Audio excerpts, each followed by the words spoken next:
Europe 1. La France bouge. Elisabeth Assayag. Dans La France bouge, on aime mettre en avant ces parcours de vie professionnels, des parcours qui nous inspirent, qui nous étonnent. Et on va en parler avec vous, Sylvaine Pia. Bonjour. Bonjour. Vous avez 48 ans et alors on peut le dire, vous avez eu plusieurs vies professionnelles. Vous avez une formation en gestion finance et dans les ressources humaines. Vous avez eu un parcours passionnant pendant 20 ans. Vous avez fait de la gestion d'hommes et de projets. Donc vous avez travaillé dans les ressources humaines. Et en 2014, là, ça a basculé et vous avez senti que c'était peut-être le moment de passer à autre chose. Oui, tout à fait. Alors, effectivement, en 2014, déjà, c'est la naissance de mon 4e enfant.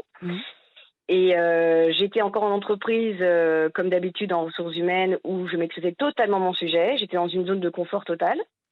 Et l'entreprise l'entreprise commençait un petit peu à pas bien aller. On était près certainement d'un licenciement collectif et d'un plan social. Voilà. Donc, comme j'étais la dernière arrivée, j'allais être la première sortie. Et là, je me suis posé la question, bon, qu'est-ce que je fais?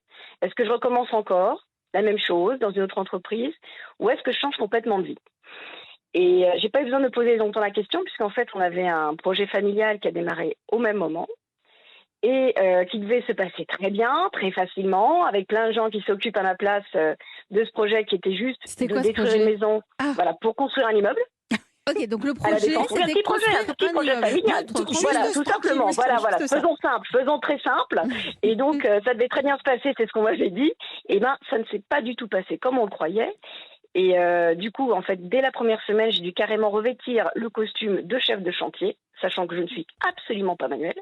Donc vous avez mis le casque et tout, et là vous avez dit je vais aller tous les jours sur le chantier. Je me suis dit, bon, à partir du moment où on est capable de faire des choses comme ça, alors que je n'y croyais pas moi-même en moi, je me suis dit, reprenons les vieux dossiers qu'on a laissés de côté parce qu'on n'y croyait pas non plus.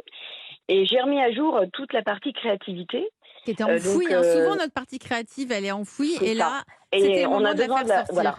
Et exactement, et on en a besoin. Et vous avez écrit un roman que vous aviez en tête depuis l'âge de 20 ans. Exactement. Alors, j'en ai sorti d'autres, mais il y en a un qui me tient particulièrement à cœur parce que j'ai poussé un peu le bouchon sur ce livre parce que j'ai décidé de le rééditer cette année en roman illustré. Ça s'appelle Kevin s'enfuit. C'est un roman basique sur une histoire d'amour, mais elle se passe à l'époque gauloise.